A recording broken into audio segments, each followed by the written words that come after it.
जय भारत जय बिहार साथियों। आज बायोलॉजी का लेक्चर नंबर 3 है। लेक्चर नंबर 2 हो गया था और लेक्चर नंबर 2 में आप सभी को 6 से लेके 10 तक के सब्जेक्टिव क्वेश्चंस को सॉल्व करवा दिए थे पीडीएफ के माध्यम से।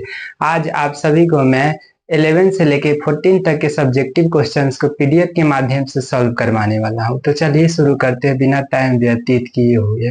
रंध्र एवं वातरंध्र क्या है? रंध्र पत्तियों की सतह पर जो छिद्र पाए जाते हैं अति सूक्ष्म, उसे रंध्र कहा जाता है। और जो वातरंध्र होते हैं यह पौधों की सतह पर पाए जाते हैं, गैस विनिमय के लिए छिद्र पाए जाते हैं, वह वातरंध्र होता है। तो इसमें लिखिएगा डिटेल में इसका डेफिनेशन। पत्तियों की सतह पर पाए जाने वाले विशेष प्रकार के अति सूक्ष्म छिद्रों को रंध्र कहते हैं।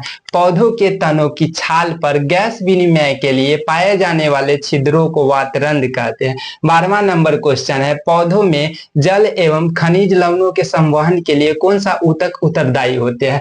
पौधे में पेड़ पौधे जो होते हैं उसमें जो जाइलम होते हैं वह जल का संवहन करते हैं, जो फ्लोएम होते हैं वह खनिज लवणों का संवहन करते हैं, और जो जाइलम होते हैं यह जड़ों से जल को ऊपर की ओर, पौधा के ऊपर की ओर पहुंचाने का कार्य करता है। और जो फ्लोएम होता है यह पौधे के ऊपरी भाग तक पहुंचाने का कार्य करता है। लिखिएगा डिटेल में इसका डेफिनेशन। पौधों में जाइलम से जल एवं फ्लोएम से खनिज लवणों का संवहन होता है। परासनली दाब का संवहन में महत्वपूर्ण भूमिका रहती है। काफी ऊंचे पौधों में रसारोहण प्रक्रम द्वारा जल का परिवहन होता है। 13वां नंबर क्वेश्चन है, जलीय जीव की तुलना में स्थलीय जीव किस प्रकार श्वसन के लिए ऑक्सीजन प्राप्त करने की दिशा में लाभप्रद होते हैं?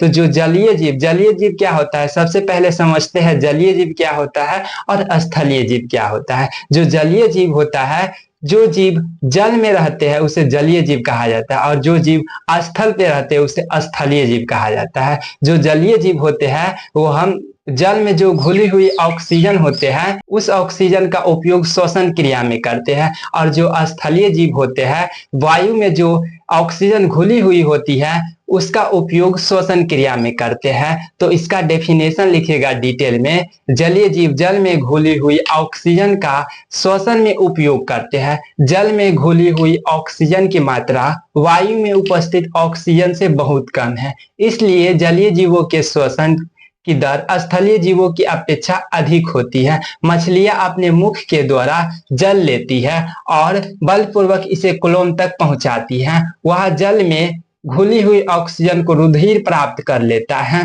14 नंबर क्वेश्चन है, वाष्प उत्सर्जन को परिभाषित करें।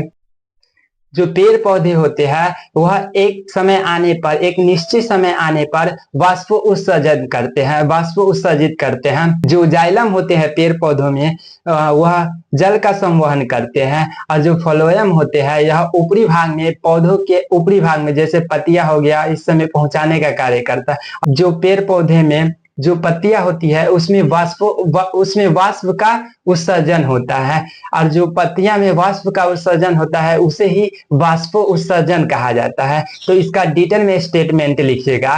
द्रव का कमरे के ताप या द्रव के क्वथनांक के नीचे के तापों पर वाष्प बनकर धीरे धीरे वायुमंडल में जाने की प्रक्रिया वाष्प उत्सर्जन कहलाती है। अगर मेरे प्यारे साथियों आप सभी को यह वीडियो थोड़ा भी अच्छा लगा होगा तो हमारे चैनल को सब्सक्राइब जरूर कीजिएगा।